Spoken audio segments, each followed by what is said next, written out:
तो आज हम डिज्नी की एनिमेटेड मूवी मोआना 2 एक्सप्लेन करेंगे। मूवी बहुत इंटरेस्टिंग होने वाली है, तो इसे आखिर तक देखिएगा। मूवी की स्टार्टिंग में दिखाया गया कि मोआना एक अजीब सी पहाड़ी पर चढ़ रही थी। वो अपने जैसे और इंसान ढूंढ रही थी। मोआना को उस टापू से एक टूटा हुआ बर्तन मिला। उस बर्तन पर एक टापू और कुछ लोग बने हुए थे। इसके बाद मोआना सफर तय करती हुई अपने विलेज मोथोनोई वापस आ गई। मोआना का स्वागत करने के लिए वहाँ पर पूरा गाँव इकट्ठा था। इसके बाद एक नया कैरेक्टर केले दिखाया गया, जो कि एक फार्मर था। और फिर सेकंड न्यू कैरेक्टर लूथो भी दिखाई गई, जो बोट्स बनाती थी। इसके बाद मोआना अपने डैड के साथ मिलती है और उन्हें वही बर्तन दिखाती है जो उसे करीब ही के टापू से मिला था। वो अपने डैड को बताती है कि ये हमारा बर्तन नहीं है, इसका मतलब इस दुनिया में और भी इंसान हैं। इसके बाद मोआना की छोटी बहन साइमिया की एंट्री होती है, जो अपनी बड़ी बहन से बहुत प्यार करती है। इसके बाद मोआना अपनी छोटी बहन को उसी जगह पर ले जाती है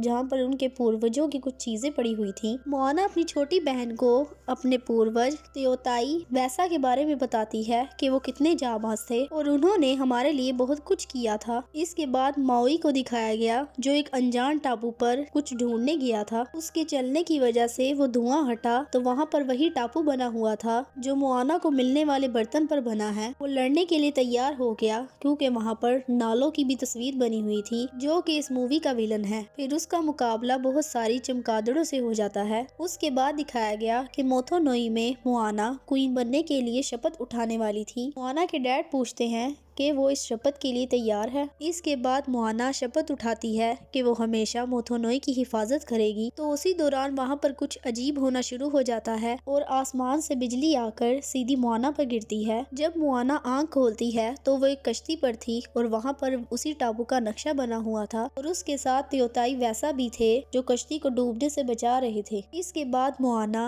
मोथोनोई विलेज में पहुँच गई, जो बिल्कुल सुनसान और वीरान था। इसके बाद त्योताई वैसा ने मोआना को बताया कि नालो एक बहुत बड़ी चाल चल रहा है। वो दुनिया से इंसानों को खत्म करना चाहता है और अगर उसे ना रोका गया तो तुम्हारे गांव का भी यही हाल होगा और उससे बचने का एक ही रास्ता है कि टापू मोथोफैथो को बचा लो, जिसे नालो ने समुंदर के अंदर छिपा रखा है। उसे वहाँ से निकाल लो ताकि तमाम इंसान दोबारा से इकट्ठे हो सके, क्योंकि ये भविष्यवाणी थी कि मोथोफैथो टापू के बाहर निकलने से वो तमाम इंसान जो छुपे हुए थे दोबारा से इकट्ठे हो जाएंगे। और मोआना को उस टापू का नक्शा मिल चुका था, यानी वो बर्तन। इसके बाद एक जोरदार धमाका हुआ और मोआना बेहोश हो गई। अगली सुबह जब मोआना ठीक हो गई तो उसने पूरे गांव को मोथोफैथो के बारे में बताया। वो सफर पर जाने के लिए तैयारी कर रही थी तो उसकी मॉम उसके मामले में फिक्रमंद थी, क्योंकि ये बहुत मुश्किल काम था। मोआना के साथ लूथो भी जाने की जिद करती है तो मोआना उसको ले जाने पर राजी हो गई। इसके बाद मोआना के साथ अंकल केले और मोनी भी जाने के लिए राजी हो जाते हैं। मोआना जाने से पहले अपनी छोटी बहन से वादा करती है कि वो जल्द अज जल्द वापस आएगी। मोआना को सफर पर रवाना करने के लिए पूरा गांव इकट्ठा था। फिर वो अपने मॉम डैड से मिलती है। फिर मोआना अपना सफर तय करने के लिए रवाना हो जाती है। दूसरी तरफ माओई को कैद किया गया था, वो वहाँ से निकलने की कोशिश करता है मगर नाकाम रहता है। अगले सीन में दिखाया गया कि मोआना अपने साथियों के साथ अपनी मंजिल की तरफ जा रही थी तो अचानक आसमान में बम फटने शुरू हो गए और उनकी कश्ती डूबने वाली थी कि उन्हें मोथोफैथो जैसा एक टापू नजर आया। उन्हें लगा कि शायद वो वहाँ पर पहुँच गए हैं, लेकिन वो कोई टापू नहीं काकामोरो थे जो उन पर हमला करने आ रहे थे, जिनका पिछली मूवी में नेगेटिव रोल दिखाया गया था। काकामोरो ने मोआना और उसके साथियों को पकड़ लिया। वो मोआना को कुछ बताना चाहते थे कि वो भी मोथोफैथो टापू पर रहते थे, मगर उसके बाद नालो आ गया और उसने हमें वहाँ से भगा दिया। तब से हम बेघर हैं और आज हमें जब एक टापू मिला जो मोथोफैथो जैसा था, हम उसके करीब गए तो वो एक राक्षस टापू था जो हमें निगलना चाहता है। उससे बचने में हमारी मदद करो तो हम तुम्हें मोथोफैथो का रास्ता बताएंगे। मोआना उनकी बात मान गई। इसके बाद वो खौफनाक टापू की तरफ रवाना हो गए। उन्हें बताया गया था